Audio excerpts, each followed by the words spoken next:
When we first found out we were pregnant, we were really excited because we had previously had a miscarriage. So we were just over the moon, excited for this little new baby, and we couldn't wait to hold him. We found out that Noah was going to be a boy at 15 weeks. So we knew fairly early, and we were excited. We didn't care if it was a boy or a girl, we just wanted them to be healthy. Noah, we picked out the name Noah by, it was one of her names she's had picked out for a long time. She really liked it. His middle name, David Paul, we went with my middle names and just kind of went with that. But Noah was a name that she really liked, and after she told me about it, I was like, you know what, I like it, let's go with it. Well, we found out there were issues with the pregnancy around the 20-week appointment. We were told that I had a complete placenta previa, and they were sure that it could potentially turn into placenta accreta, which could result in early delivery or other complications throughout the rest of the pregnancy. So what had happened was she woke up in the middle of the night not feeling right, and we then decided, okay, we're going to go to Summit. Summit was where we were going for all the OB care and everything, so we got down there and they decided to admit her just to kind of keep an eye out on it. And as that next day came around, there was some further complications that then they wanted to stabilize her, and we got sent to Centennial at that time. Once we were at Centennial, we thought everything was going to be good. She just may have to stay on some bed rest for a while, stay in the hospital. And after that, the next morning came to, and the same thing happened. And they immediately at 7 o'clock, luckily it was kind of changed the shift for the nurses, so had twice as many people to help, and the same thing happened. Rushed her straight to the OR, to the emergency delivery. I essentially had a placental abruption. That means the placenta tore away from the uterus, which can sometimes happen when you have a placenta previa. It's not very common though. Noah was born on April 1st, and I was in the ICU, and I was able to see him on April 3rd, was when I got back to my room, and I was wheeled up to the NICU. He was a micropreemie, so we were not allowed to hold him until many days later. So after he was delivered and everything, we continued to just follow up, going back and forth between her and him.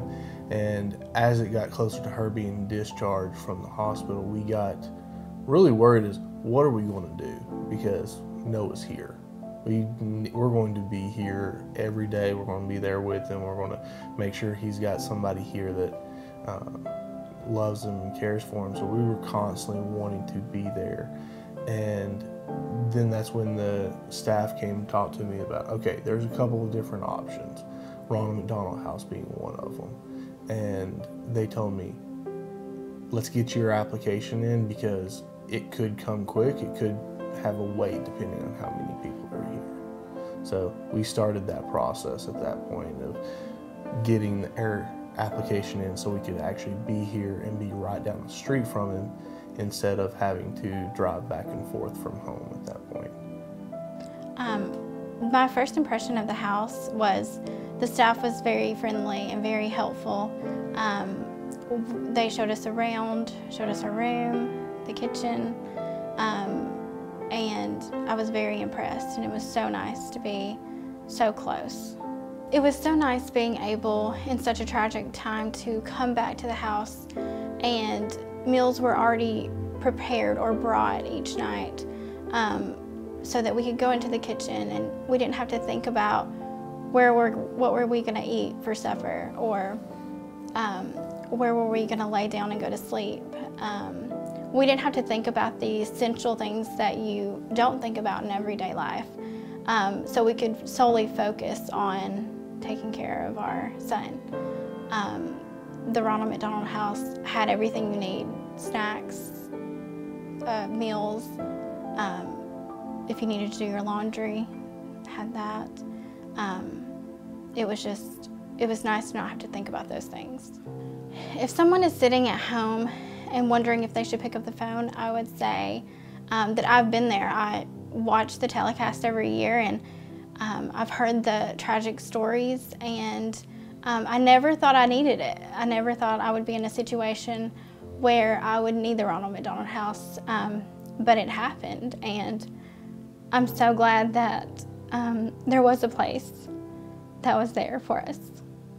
And it was so important in giving us that time with Noah to be able to not think about things like, where are we going to sleep? Are we going to be close to him? Just the daily things that you need.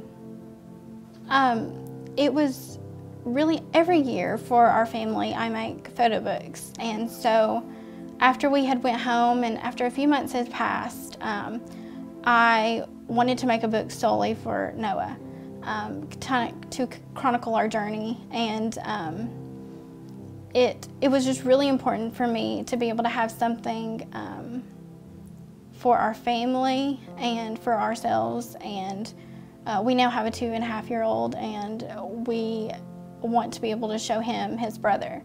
And so I took pictures that I took throughout our journey in the hospital for the 30 days he was alive, and I put them into this book. And I found this quote on the internet, but it described perfectly how I felt. So I put it at the back of our book, and it says, "Precious little one, we had you in our lives such a very short time." Yeah, I don't think I can read it. Can you read it? The quote is, "Precious little one, we had you in our lives such a very short time, but we'll hold you in our hearts forever. It seemed like only a fleeting moment, but it was long enough to see you, touch you, hold you, and love you. It was long enough to know that your life was indeed a gift, no matter how brief. No matter how fragile, your life was indeed a gift, and we'll hold you in our hearts forever."